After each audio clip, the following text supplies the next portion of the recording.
ఈ వీడియోలో మీరు చూడబోతున్నారు మోటరోలా మొబైల్ ఫోన్స్‌లో హోమ్ స్క్రీన్ స్టైల్‌ని ఎలా చేంజ్ చేసుకోవాలని. మీరు కావాలనుకున్నట్లయితే సెపరేట్ ఒక యాప్ ట్రే లాగైతే సెట్ చేసుకోవచ్చు. లేదంటే డైరెక్ట్‌గా హోమ్ స్క్రీన్‌లోనే అన్ని యాప్స్ ఉండేలాగైతే చూస్ చేసుకోవచ్చు. ఇది కంప్లీట్‌గా మీ యొక్క చాయిస్ అనమాట. జస్ట్ నేనైతే చెప్తున్నాను ఈ 2 ఆప్షన్స్ అయితే ఉన్నాయని. సో నేను చెప్పే స్టెప్స్‌ని అయితే ఫాలో అయిపోండి. ఎటువంటి కన్‌ఫ్యూజన్ లేకుంటే ఎర్రర్స్ అయితే మీరు నోటీస్ చేయరు.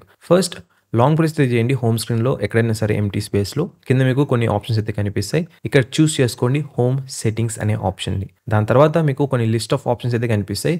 ఇక్కడ చూస్ చేసుకోండి హోమ్ స్క్రీన్ స్టైల్. సో అది చూస్ చేసుకున్న తర్వాత ఇక్కడ అడుగుతుంది మీకు యాప్ ట్రే కావాలా? లేకుంటే ఓపెన్ లేఅవుట్ కావాలని.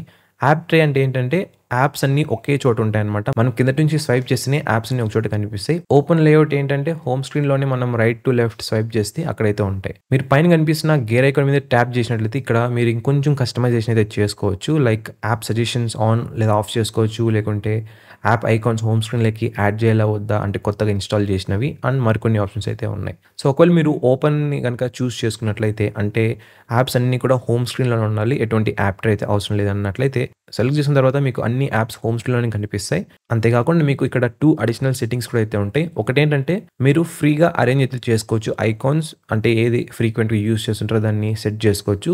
లేదంటే ఆటో ఫిల్ అనే ఆప్షన్ అయితే ఉంటుంది. ఇదేంటంటే ఎంప్టీ స్పేస్ ఎక్కడెక్కడ ఉన్నాయో అది ఆటోమేటిక్‌గా అయితే ఫిల్ అయిపోతుంది. సో అంతే అనమాట గైస్. ఈ విధంగా అయితే మీరు హోమ్ స్క్రీన్ స్టైల్ లేఅవుట్‌ని అయితే చేంజ్ చేసుకోవచ్చు మీ మోటరోలా మొబైల్ ఫోన్‌లో. ఈ వీడియోని ఇంకా లైక్ చేయలేదంటే లైక్ చేయండి. సో దట్ చాలా మంది మోటరోలా యూజర్స్‌కి అయితే రీచ్ అవుతుంది. అదే కాకుండా ఛానెల్‌కి ఫస్ట్ టైమ్ వస్తున్నారంటే ఒక 2, 3 వీడియోస్ చూడండి. కంటెంట్ నచ్చితే సబ్స్క్రైబ్ చేయడం మాత్రం మర్చిపోకండి. ఇలాంటి వీడియోస్ అలాగే గ్యాడ్జెట్ రివ్యూస్, మొబైల్ రివ్యూస్ చాలా అయితే పోస్ట్ చేస్తుంటాను ఈ ఛానెల్‌లో.